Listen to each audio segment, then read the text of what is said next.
21세기는 지식 기반 경제 시대. 지적 자본과 인재 등의 중요성이 커지고 있는 가운데 주요 국가들과 글로벌 기업들은 최대 경쟁력을 인재에서 찾기 시작했다. 이런 흐름 속에서 우리 정부도 대대적인 우수 인재 유치에 나서고 있는데 2017년까지 약 36,650명의 해외 인재 유치를 목표로 해마다 3,800억 원의 예산을 투입 중. 특히 해외 인재를 연구 교육형, 기업 활동형, 미래 잠재형 등 3개 유형으로 나눠 지원을 한층 강화하기로 했다. 뿐만 아니라 해외 현지 인재를 활용해 기업의 글로벌 시장 진출을 도와주는 글로벌 멘토단까지 운영 중인데 세계 우수 인재들이 일하고 싶은 대한민국을 만들기 위해 앞으로 나아갈 방향은 무엇인지 지금 들어본다. 국제화 시대에 발맞춰 전 세계를 무대로 활동할 미래 인재를 양성하기 위해서 정부는 지난 3년 동안 다양한 지원을 해왔습니다. 그동안의 성과와 앞으로의 계획에 대해 미래창조과학부 임요업 미래인재양성과장과 함께 자세한 이야기 나눠보겠습니다. 안녕하십니까? 네, 안녕하세요. 자, 정부가 세계의 우수한 인재를 영입하고 또 그들을 통해서 새로운 또 일자리, 먹을거리 창출하기 위해서 굉장히 많은 노력해왔습니다. 특히 지난 2014년부터죠. 네. 계속 인재 유입을 촉진해오고 있는데 어떤 이유입니까? 우리가 잘 아는 실리콘밸리의 대표적인 IT 기업이죠. 구글의 공동 창업자인 세르게이 브린이라는 사람은 사실 러시아 출신입니다. 네. 아버지가 이제 수학과 교수였는데 미국에서 잡을 구하면서 아버지와 같이 이제 이민을 한 사람이고요. 네. 야후를 설립한 제리 양 역시 이제 대만 출신입니다. 실질적으로 실리콘밸리에서 2006년부터 12년 사이에 탄생한 스타트업의 한 절반 가까이 되는 44%는 네. 이민자들에 의해서 설립된 것이라는 통계가 있습니다. 사실 오늘날 미국 경제를 이끌어가는 새로운 혁신의 힘은 사실 이들로부터 나온다고 볼 수 있죠. 또한 OECD에서 이제 분석한 자료를 보면 국가 간에 서로 다른 출신 배경을 가진 연구자들이 같이 연구를 할 때 그렇지 않을 경우보다 훨씬 연구 성과가 높다라는 그런 이제 그 통계도 나와 있고요.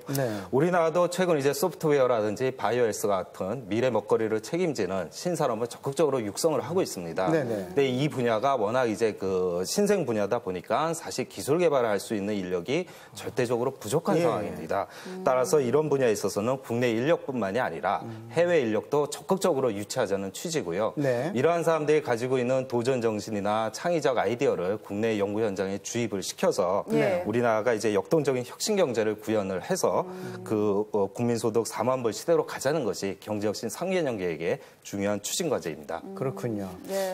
어떻게 보면 뭐 핵심적인 게 간절함하고 그다음에 뭐 어떤 그 적응력 이런 것들을 갖고 있기 때문에 그분들이 또 하나의 또 시너지가 된다 뭐 이런 의미로 와닿거든요. 그렇습니다. 그리고 또 인력이 그 나라의 에너지이기도 하잖아요. 그렇죠. 그런 의미에서 중요한 사업인 것 같은데 사실 지금 최근에 불거진 일이 아니라요. 1970년부터 이게 시작이 됐던 거예요. 그동안 어떤 뭐 안 좋은 경험도 있었겠지만 하지만 최근에 다시 이걸 주력하겠다는 거는 이유가 있을 것 같은데 그동안 진행 상황 좀 짚어주시면요. 사실 이제 해외 인력 유치가 이제 본격적으로 시작이 된 게 이제 70년대 말씀하셨듯이 이 당시에는 사실 우리나라의 경제 구조가 기존의 이제 경공업, 농업 위주에서 제조업 중심으로 탈바꿈하는 시절이었고요. 그 우리 스스로가 기술을 개발을 하고 그 기술을 가지고 기업이 제품을 만들고 이거를 수출을 통해서 경제 성장을 하자라는 것이 그 당시에 과학기술과 경제를 연결하는 하나의 정책이었습니다. 그래서 그 당시에는 이제 그 키스트 를 중심으로 해서 제외에 있는 한인과학기술자들을 우리가 적극적으로 유치를 했고요. 사실 이제 그 당시에 우리나라 국립대 교수님의 한 평균 월급의 한 3배 정도를 이분들한테 제공을 하면서 사실 파격적으로 유치를 해왔습니다. 그리고 이제 그분들이 실질적으로 그 자동차나 전자 부분에 있어서 응용기술에 많은 기여를 해왔고요.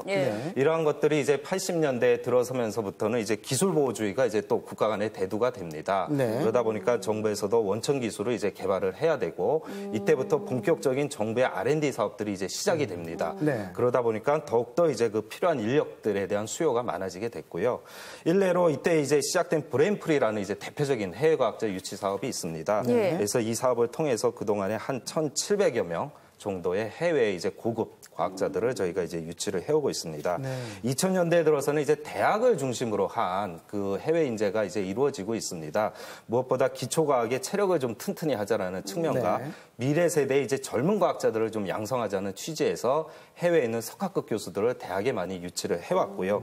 이를 통해서 오늘날 이제 많은 그 대학의 연구 경쟁력들이 향상이 되어오고 있습니다. 결국은 그렇게 해서 전문 인력이 늘어난 거고요. 또 그 과정에서 해외 국가와의 이제 교류도 더 활발해진 건데 실질적으로 그 동안 가장 많이 큰 변화를 겪었다라고 하면 어떤 분야들을 좀 얘기할 수 있을까요? 실질적으로 한 최근 10여 년 전을 비교를 해보면은 이공계 분야의 외국인 유학생이나 교수들이 한 2배 이상 사실은 이제 증가를 했습니다.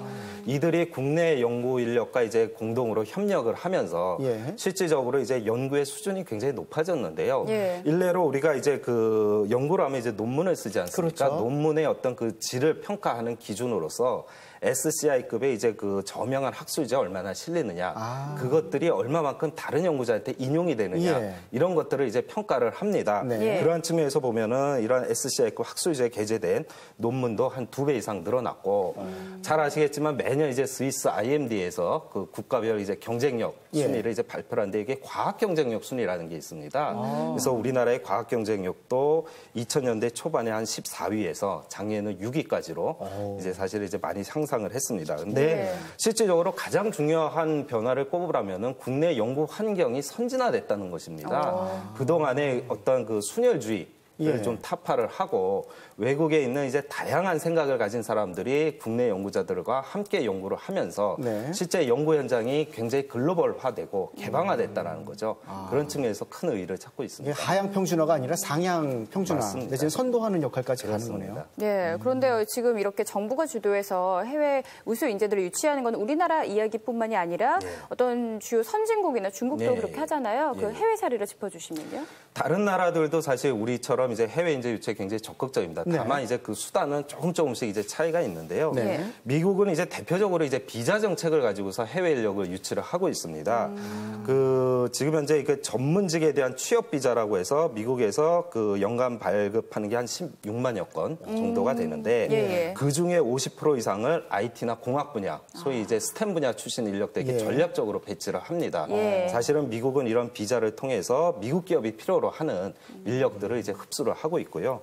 영국은 약간의 이제 그 미래의 영국을 책임질 수 있는 신진 과학자들을 유치를 해서 이들이 영국 내에서 안정적으로 연구를 할 수 있게끔 필요한 이제 생활비라든가 이제 연구비를 지원을 해주고 있습니다.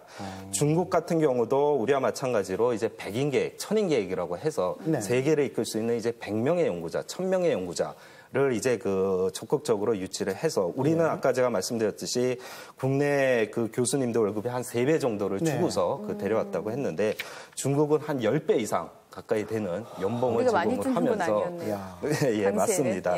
그 인재를 유치를 해오고 있습니다.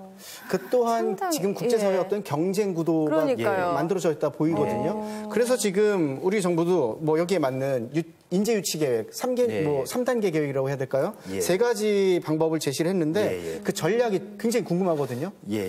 지난 2014년에 8개 부처가 이제 합동으로 해외 우수 인재 유치 활용 방안이라는 걸 이제 수립을 했고요. 그래서 17년까지 이제 내년이죠. 3만 7천여 명의 그 해외 인재를 유치하겠다는 목표를 제시를 했습니다. 그게 먼저 이제 그 인재를 3가지 유형으로 저희가 좀 구분을 했습니다. 말씀 주셨듯이. 맨 먼저는 이제 연구교육형이라고 해서 이분들은 대학 같은 데서 교육과 연구에 매진하는 그런 인력입니다. 그래서 이분들 같은 경우는 지금 현재 2021년에 완공을 목표로 국제 과학 비즈니스 벨트를 지금 조성 중인데요. 여기를 통해서 탑 클래스의 인재를 유치를 하고 또한 이제 우리나라 인력 중에 이제 해외에서 학위를 받은 인력들이 이제 해외에 남지 않고 국내에 복귀를 할 수 있도록 유도를 하고 또한 이제 그 기술 분야에 따라서 그 특정 국가 중심에서 유럽이나 아시아 등 좀 다변화하는 전략을 취하고 있습니다. 두 번째 유형은 기업 활동형이라고 해서 기업에 가서 제품을 개발하는 그러한 인력입니다. 이 인력은 종전에는 사실 개별 기업 차원에서 필요한 사람들을 유치를 해왔는데요. 이제는 그럴 게 아니라 국가가 필요로 하는 전략 분야를 먼저 선정을 하고 좀 좀 선제적으로 이러한 인력들을 좀 미리 이제 유치를 하자라는 측면에서 그 산업부가 운영하는 컨택코리아라고 이제 그 구인구직을 하는 정보 포털입니다. 이런 거를 통해서 이제 국내에 있는 기업과 해외 인재 간의 인력 중개 기능을 좀 활성화할 예정이고요. 세 번째로는 이제 미래 잠재형이라고 하는데 쉽게 말하면 이제 국내 대학에 와 있는 유학생입니다. 이 사람들은 졸업하고 나서 이제 미래의 과학자로 성장할 사람들이고요. 이러한 유학생들도 좀 이제 그 맞춤형 교육 과정을 제공한다거나 아니면 취업 관리 또는 이제 대한민국 정부가 초청하는 장학생이라는 게 있습니다. 이러한 장학생들을 좀 확대를 해서 2023년까지 한 20만 명을 유치를 할 계획으로 있습니다. 내용을 들어보니까 이게 단기, 중기, 장기 계획의 어떤 맞습니다. 인재 유형 같거든요. 그래서 굉장히 짜임새가 좋다라는 느낌이 드네요. 그리고 대학과 기업에서 일할 사람들을 좀 구분을 해서 거기에 이제 해당되는 전략을 좀 달리한다는 측면에서 좀 의미가 있습니다. 그리고 또 국가 연구개발 역량을 강화하기 위해서는 그 새로운 연구 인력이나 석학급의 과학자들을 잘 활용해야 할 텐데요. 이에 대한 지원 방안은 어떻습니까? 사실 통상 박사학위를 취득한 후 5년 이내가 가장 연구활동이 활발한 시기라고 합니다. 그래서 사실 작년부터 이런 신진급 연구자들을 대상으로 해서 저희가 작년에 60명, 올해 이제 100명을 유치할 계획으로 있고요.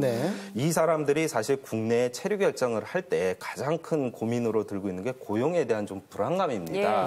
그래서 이런 불안감을 좀 해소를 하고자 인건비 외에 이제 국내 이주할 때의 그 항공료, 이주비, 또 이제 체류비 등 최대한 7천만 원 범위 내에서 5년 동안 좀 안정적으로 저희가 지급을 해서 장기 체류를 좀 유도를 하고 있고요. 또한 이제 그 석학급 연구자의 경우에는 2011년도에 기초과학연구원이라고 저희가 이제 설립을 한 게 있습니다. 여기서 그 앞으로 탑 1%에 해당되는 과학자 500명을 유치를 하겠다는 계획을 세우고 있는데요.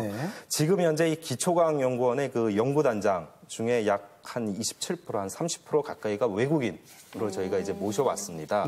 이 연구단장들한테는 매년 한 100억 원 정도의 연구비를 주고 이 사람이 자율적으로 그 연구비를 기획하고 집행할 수 있도록 굉장히 폭넓은 연구 자율성을 주고 있습니다. 그렇군요. 어쨌든 제일 매력적인 건 뭐냐면 다른 나라에서는 이미 하고 있는데 비자 문제도 있고요. 또 주거 환경에 대한 개선도 굉장히 필요한 부분인 것 같거든요. 마무리 말씀을 어떤 계획 갖고 계신지 말씀해 주시죠. 사실 좀 더 이제 용이하게 이런 부분에 대한 이제 그 개선도 지속적으로 추진을 하고 있고요. 일례로 이제 취업 비자를 통해서 국내에 들어가는 인력이 이제 거주를 목적으로 하는 비자로 전환을 할 때 종주에는 체류 기간을 이제 3년 단위로 갱신하던 것을 이제 5년으로 좀 확대를 했고요. 또한 유학 중인 외국인 학생의 경우에는 종전에 이제 배우자나 자녀에 대해서만 동반 비자를 제공하던 것을 이제는 본인이나 배우자의 부모까지 확대하도록 저희가 개선을 했습니다.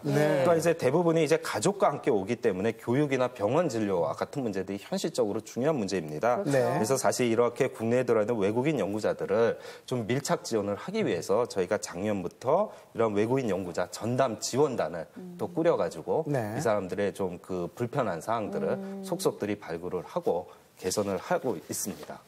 뭐 많이 준비하고 많이 기부를 하는 만큼 또 더 좋은 결실들이 많아지니까 이런 노력들을 해오고 있는 건데 지금까지 이 해외 우수인재 유치 활동에 대한 그 핵심 내용들 한번 알아봤습니다. 미래창조과학부 임요업 미래인재양성과장과 함께 얘기 나눴습니다. 오늘 도움 말씀 고맙습니다. 감사합니다.